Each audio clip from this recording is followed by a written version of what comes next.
الحمد لله رب العالمين والعاقبة للمتقين والصلاة والسلام على أشرف الأنبياء وسيد المرسلين سيدنا ومولانا محمد وعلى آله وأصحابه أجمعين صلاة وسلاما عليك يا سيدي يا حبيبي يا رسول الله صلى الله عليه وسلم. Chers frères, chères sœurs, chers enfants, chers jeunes, Assalamu alaikum wa rahmatullahi wa barakatuh. C'est avec beaucoup de plaisir qu'on se retrouve cette année aussi, Inch'Allah, pour le mois Ramadan, pour un message, en espérant que ce message soit pour moi-même un rappel, et un rappel pour tout le monde. Dans le Coran, Allah subhanahu wa ta'ala, dans le Coran, Allah nous dit Bismillahir Rahmanir Rahim wa dhakkir fa inna dhikra tanfa'ul mu'minin. Rappelez-vous un à l'autre, car certainement le rappel est profitable aux croyants. Donc, ce moment qu'on vit, Ramadan, c'est un moment intense. Chaque seconde, chaque minute qui passe, c'est un moment d'opportunité. C'est un moment qu'Allah subhanahu wa ta'ala nous donne. C'est une opportunité qu'Allah nous donne dans notre vie pour pouvoir penser, pour pouvoir réfléchir, pour retourner à la source de notre âme, à la source de notre être, pour retourner au fin fond du cœur à l'intérieur, pour mieux comprendre de ce qu'on est, de ce qu'on a à faire, et la destination que nous avons, et le chemin dans lequel on chemine. Donc, chers frères, chères sœurs, c'est avec cet objectif que l'association organise avec beaucoup d'amour et beaucoup de rigueur. L'association, le président et tous les membres lui demandent de partager quelque chose, de faire passer un message. Donc, on espère que ce message soit un rappel, encore une fois, pour moi et pour tout le monde, Inch'Allah.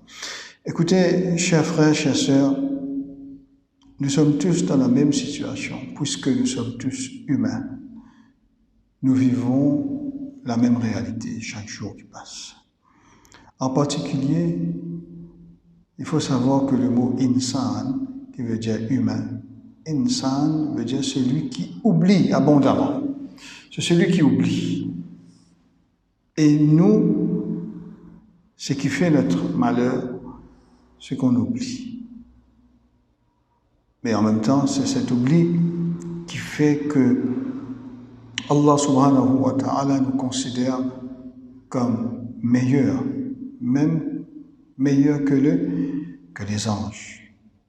Puisque avec cet oubli, si on arrive à surmonter cet oubli qui est instinctif chez nous, qui est une réalité dans notre vie, l'oubli peut être pour nous, Inch'Allah, une force qui nous fait différents des anges. C'est-à-dire cette lutte qu'on doit mener pendant toute la vie contre l'oubli pour rester finalement autant que possible, pour inverser la situation dans le cœur, pour que ce cœur soit finalement un moyen, ce cœur soit un endroit où il y a en permanence le rappel d'Allah subhanahu wa ta'ala. La conscience éveillée, la conscience remplie de lumière, la conscience remplie de cette saveur de la spiritualité, de cette proximité à Allah subhanahu wa ta'ala. Le cœur rempli de cette saveur, de ce délice, ce goût de la proximité avec Rasulullah sallallahu alayhi wa sallam. Donc c'est ça la lutte qu'on doit mener comme humain. Et c'est ça que le Coran nous dit « Wa dhakkir fa inna dhikra tanfa'ul mu'minin » Rappelez-vous un à l'autre, car le rappel est certainement profitable aux croyants. Donc, avec cet objectif, à chaque fois que nous, on écoute un message de l'islam, il faut déjà, celui qui parle, il doit savoir de ce qui est priorité dans ce qu'il va parler, l'objectif de ce qu'il va parler, l'orientation de ce qu'il va parler, et surtout ceux qui écoutent, il faut qu'il y ait déjà, avant même d'écouter, il faut qu'il y ait une curiosité spirituelle. Non pas seulement une passivité dans l'écoute, on écoute passivement, on écoute le cœur fermé, la conscience endormie, mais on écoute parce qu'il faut écouter, parce que c'est Ramadan, on écoute. Non, chers frères, chères sœurs, on écoute trop en ce moment. Des fois, à travers WhatsApp, à travers Facebook, tout le monde écoute, tout le monde apprend la religion, tout le monde connaît la religion, mais peu sont ceux qui s'éveillent, dont la conscience s'éveille avec ce qu'on écoute. Donc, un appel à tout le monde, que quand on écoute, il faut essayer de faire cet effort, qu'on écoute avec un cœur présent. Dans le Coran, Allah subhanahu wa ta'ala, plusieurs fois, Allah nous demande de penser, de réfléchir. Allah nous dit « Afala yatadabbarun al-Qur'an » Ces gens-là ne réfléchissent-ils pas dans le Coran? Allah nous dit « Idha quri'a al-Qur'an fastami'u lahu » Quand le Coran est récité, écoutez attentivement. Wa ansitu, et de rester silencieux. La'allakum turhamun, afin qu'Allah subhanahu wa ta'ala vous bénisse de sa bénédiction. Donc aujourd'hui, le thème qu'on a choisi, Inch'Allah, qu'Allah nous aide à essayer de présenter quelques points pour moi-même et pour tous les frères et sœurs, c'est al-istighfar, wa tawbah. Al-istighfar, c'est demander pardon à Allah. Al-istighfar, c'est-à-dire qu'on demande pardon à Allah pour les péchés, pour les faux pas qu'on a fait, pour les faiblesses que nous avons, pour les péchés qu'on connaît pas. Et at-tawbah veut dire c'est le repenti sincère. Allah subhanahu wa ta'ala, dans le Coran, il y a beaucoup de versets. À chaque fois qu'on lit le Coran, nous-mêmes on connaît, même si on ne comprend pas l'arabe, quand on lit le Coran, on trouve le mot astaghfiru, wastaghfiru, astaghfir, wastaghfir. Je veux dire, Allah nous demande de demander pardon à Allah. Idha ja'a nasrullahi wal fath, wa ra'ayta an-nasa yadkhuluna fi dinillahi afwaja, fasabbih bihamdi rabbika wastaghfirhu innahu kana tawwaba. Donc c'est Allah qui nous demande de lui demander pardon. Dans le Surah 2, ayat, le verset numéro 22, Allah nous dit Bismillahirrahmanirrahim, Inna Allah yuhibbu at-tawwabin. Allah aime ceux qui demandent pardon. Wa yuhibbu al-mutatahhirin. Et Allah aime ceux qui sont purs, ceux qui se purifient. Qu'est-ce que ça veut dire? Inna Allah yuhibbu at-tawwabin. Ici, nous avons le mot tawba. Qu'est-ce que ça veut dire tawba? Un mot qu'on entend souvent, qu'on connaît. Tawba veut dire demander pardon également, mais avec une précision. Littéralement, en arabe, tawba veut dire le retour, se retourner. On retourne vers Allah subhanahu wa ta'ala. Le retour, par excellence, c'est de se retourner vers Allah subhanahu wa ta'ala. C'est-à-dire après avoir passer une vie remplie de faiblesse, remplie de péchés. On vit d'après la passion. Ça arrive à tout le monde. Nous avons une vie conditionnée. Qu'est-ce que ça veut dire une vie conditionnée? C'est-à-dire, l'homme est influencé par son environnement. C'est une vérité. Et nous sommes tous influencés par l'environnement qu'on subit.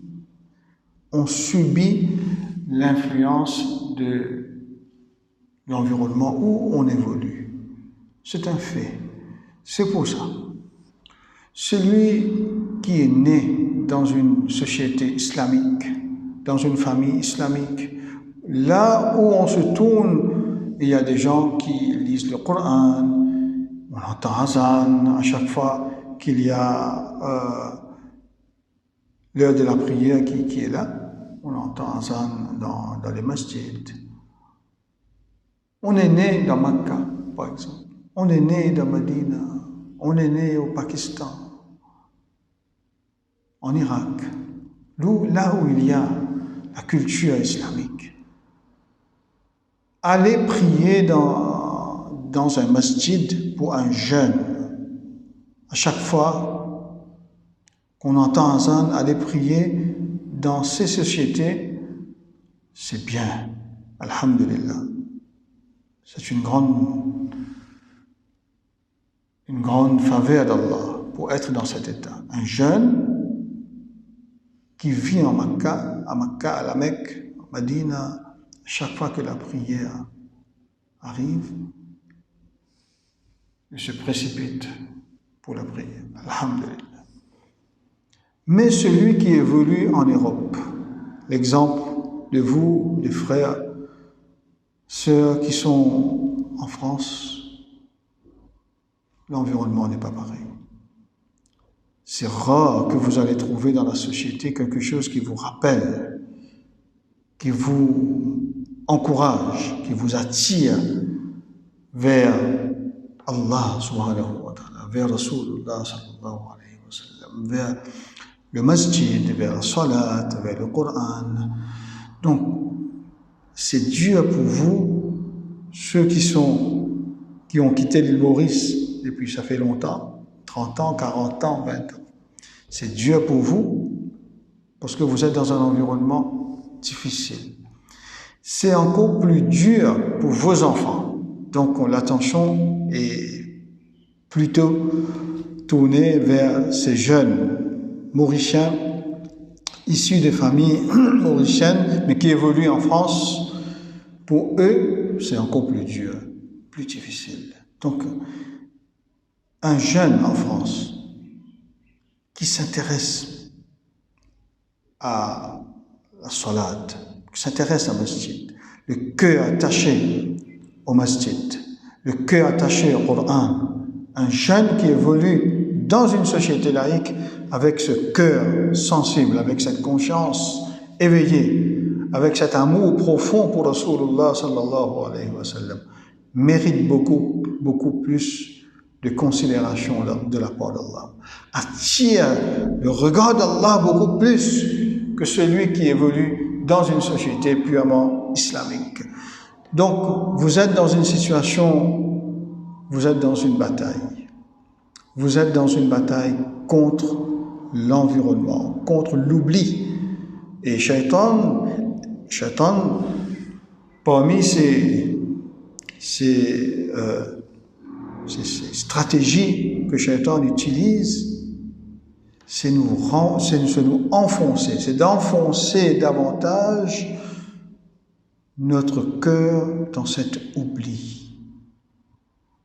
Que notre cœur soit englouti par un environnement d'oubli, un environnement extérieur et un environnement intérieur imposé par Shaitan en permanence.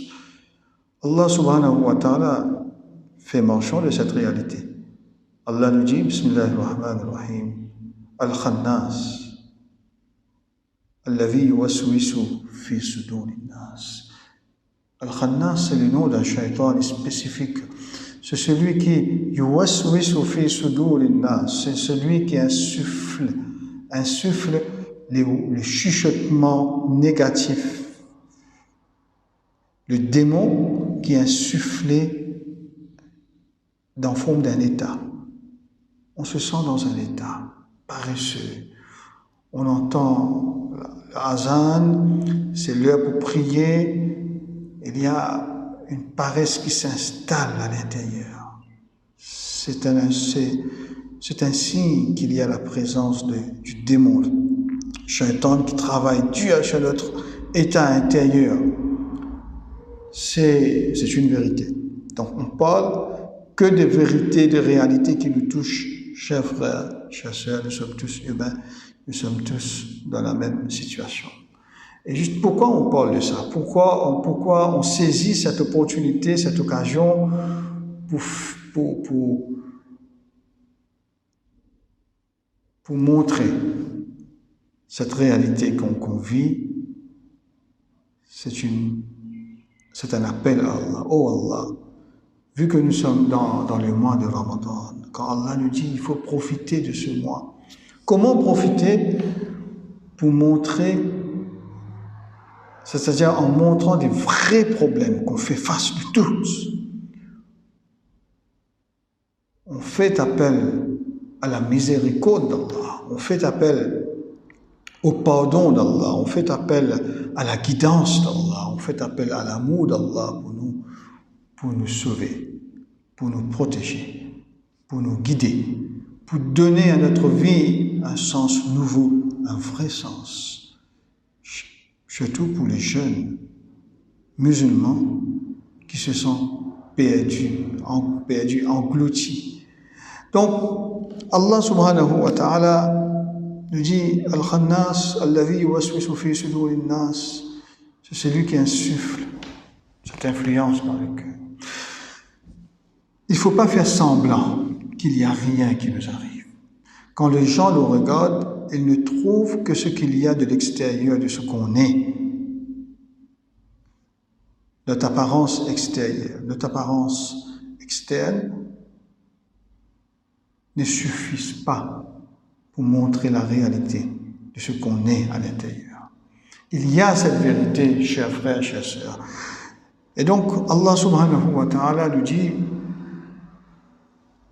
Inna Allah yuhibbu at-tawwabin wa yuhibbu al-mutatahhirin. Allah nous dit qu'il aime ceux qui, premièrement, ceux qui reconnaissent qu'il y a cette réalité à l'intérieur, qu'il y a ce déséquilibre à l'intérieur. On ne se sent pas bien dans le cœur, on ne se sent pas bien dans la conscience. Il y a ce manque d'apaisement, sakina, la tranquillité. Même si on pense que cette tranquillité viendra quand on aura tout ce qu'on veut, tout ce qu'on désire dans la vie professionnelle, dans la vie familiale, dans la vie économique. Une fois qu'on a tout ce qu'il faut, on va goûter cet apaisement, on va goûter cette tranquillité. Non, c'est pas du tout vrai. C'est pas du tout vrai. Cet apaisement, ce sakina, cette tranquillité, cette lumière qu'on a tous besoin, besoin pour... On aime cette tranquillité. Puisque nous sommes des êtres humains, on aime cette tranquillité. On est conçus pour vivre cette tranquillité intérieure. Sakina. C'est ça qu'Allah subhanahu wa ta'ala nous dit. Shahru Ramadan, le mois Ramadan, alladhi unzila fihi al-Qur'an, dans lequel le Qur'an fut révélé, hudan lin-nas, comme une guidance pour l'humanité. C'est cette guidance qui vient à l'intérieur du cœur, cette tranquillité, cet apaisement, cette lumière. Hudan lin-nas wa bayyinatin min al-huda wal-furqan, et c'est le discernement. C'est le discernement entre ce qui est bien et ce qui est mal.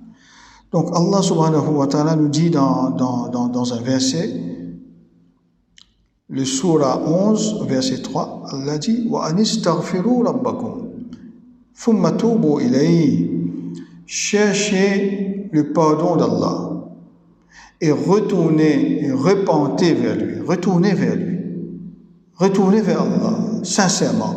Yumatti'akum mata'an hasanan ila ajalin musamma. Allah vous donnera en retour de ce pardon que vous demandez, Allah vous donnera le bien. Allah vous donnera une faveur spéciale dans ce monde. Inch'Allah, on aura le paradis après, mais immédiatement dans ce monde, dans la vie qu'on vit, celui qui demande à Allah de lui pardonner, astaghfirullah, astaghfirullah, astaghfirullah, astaghfirullah rabbi min kulli dhanbin wa atubu ilayhi. Sincèrement, profondément, on récite cette formulation matin et soir, à chaque fois, tout en pensant aux péchés qu'on fait, aux faux pas qu'on fait, qu'on a fait, qu'on fait toujours, et en même temps, comme étant un serviteur d'Allah. Quand on demande à Allah de nous pardonner, qu'est-ce qui se passe intérieurement? Ce que nous, on se reconnaît esclave. On reconnaît Allah comme celui qui est le maître, qui mérite qu'on lui demande ce pardon.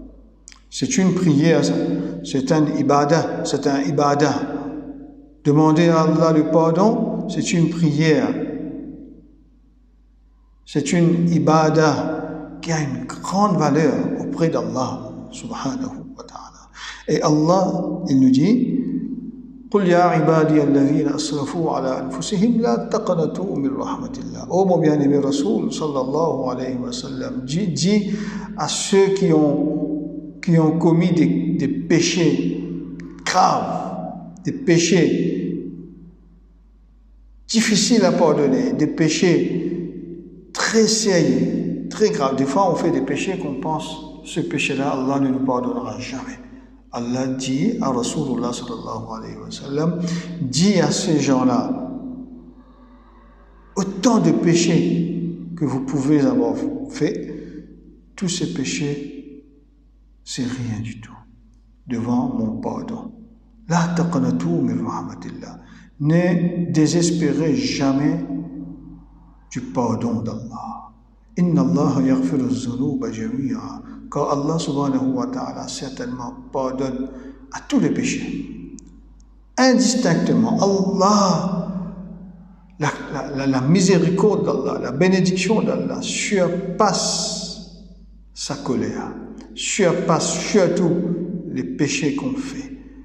Allah subhanahu wa ta'ala n'attend pas à ce que nous, on soit un esclave parfait qui ne fait jamais de péché. Non, Allah connaît la réalité qu'on vit, mais Allah, ce qu'il attend de nous, l'effort que nous on fait avec sincérité, par amour pour lui, par amour pour Rasulullah sallallahu alayhi wa sallam, l'effort qu'on fait pour être un peu mieux chaque jour qui passe. On évolue dans le bon sens, on se rapproche d'Allah, on fait cet effort. Allah aime cet effort. Allah regarde ce qu'il y a dans le cœur. Allah connaît notre intention. Allah subhanahu wa ta'ala c'est un message plutôt en profondeur. Tout d'abord, nous fait chaque namaz il y a dans ce toujours lieu. ce travail Allah ta'ala intérieur donne le tawfiq, si toutefois arrivé, ben namaz qui nous fait rater, nous fait tawbah. Et nous en même temps, il faut qu'il y ait cette soif. Préférence, plus vite qu'il capable, tout ça ben namaz là, nous remplace. Allah ta'ala fait qaboul, Allah ta'ala accepte. Jazakumullah khair. Assalamu alaikum wa rahmatullahi wa barakatuh. Autant que possible. Astaghfirullah, Allahu Akbar, Subhanallah, Subhanallah, Alhamdulillah. À chaque fois qu'on pense à Allah, dans la pensée, dans la réflexion, ou tout simplement, on récite les formules, on récite les tasbih, et surtout, on envoie la bénédiction, salutation, daroud chez Rasulullah sallallahu alayhi wa sallam. Il faut que ça, justement pour pouvoir garder cet équilibre intérieur. Nous sommes dans l'emprise de l'environnement. Le portable, c'est une déviation. Le portable, bien que utile, mais en même temps, c'est quelque chose qui vient nous dévier, qui empêche le cœur à être avec Allah subhanahu wa ta'ala. Dévier notre attention. Nous avons la télé, nous avons autant de chaînes devant nous avec télécommande. Nous avons Facebook, etc. C'est un outil, alhamdulillah, la technologie, et ce qu'on est en train de faire, on utilise la technologie, mais il faut prendre conscience en même temps de ne pas abuser de cette technologie au détriment de cet état intérieur. Donc, le tasbih, subhanallah, alhamdulillah, daroud sharif. Et Ramadan, c'est quoi? Ramadan, c'est quelque chose qu'Allah nous offre comme une opportunité. C'est-à-dire, c'est une bataille, c'est une lutte pour la vie. Et Ramadan, c'est un moment qu'Allah nous donne une opportunité qui apaise la situation. Et Allah dit, Sulsilati shayatin, les shaitans, le démon, sont enchaînés. Les influences du démon sont maintenant limitées. Oh, vous les croyants, allez-y. Allez-y. Essayez de votre mieux maintenant. Ramadan, c'est que moi je vous donne une lumière, je vous donne une bénédiction. Je suis un allié avec vous. Et maintenant, c'est à vous de faire cette purification intérieure, de lutter contre vous-même. La partie la plus sombre de l'être humain, sa passion, l'instinct, égo. On aime, c'est-à-dire on aime la réputation, on aime quand on parle du bien pour nous, on aime tout ça. Donc ça, c'est une vérité intérieure. Donc on demande Allah à ce qu'il facilite ce travail. C'est ça le vrai travail. Et Ramadan, Inch'Allah, Allah nous dit, on demande à Allah et Allah va faciliter. Allah nous promet dans le Coran, celui qui cherche le chemin, je lui montrerai certainement le chemin. On cherche Allah, on cherche Rasulullah sallallahu alayhi wa sallam, et Allah fait facile, Inch'Allah. À chaque fois qu'on va rompre le jeûne, au moment de l'iftar, au moment de Sihri, on demande à Allah, on fait la différence. Oh Allah, c'est Ramadan. Il ne faut pas que Ramadan se termine avec le Eid. Non. Il faut que cet état qu'on vit dans Ramadan continue même après Ramadan. Voilà, avec toute humilité, j'ai essayé de apporter quelques messages à tous nos frères et sœurs. Inch'Allah, j'espère que ça va nous aider. Et Inch'Allah, on se retrouvera après pour d'autres vidéos. Et on demande à tout le monde de faire dua pour son prochain en même temps. Allah subhanahu wa ta'ala aime beaucoup quand un frère, dans le secret de son cœur, il fait istighfar, il demande pardon, il demande du bien, il fait le dua pour son frère dans le secret, que même ce frère-là, cet ami, ne connaîtra jamais, ne connaît même pas que celui-là, il fait le dua pour lui. Allah aime ce dua-là. وآخر دعوانا أن الحمد لله رب العالمين والسلام عليكم ورحمة الله وبركاته.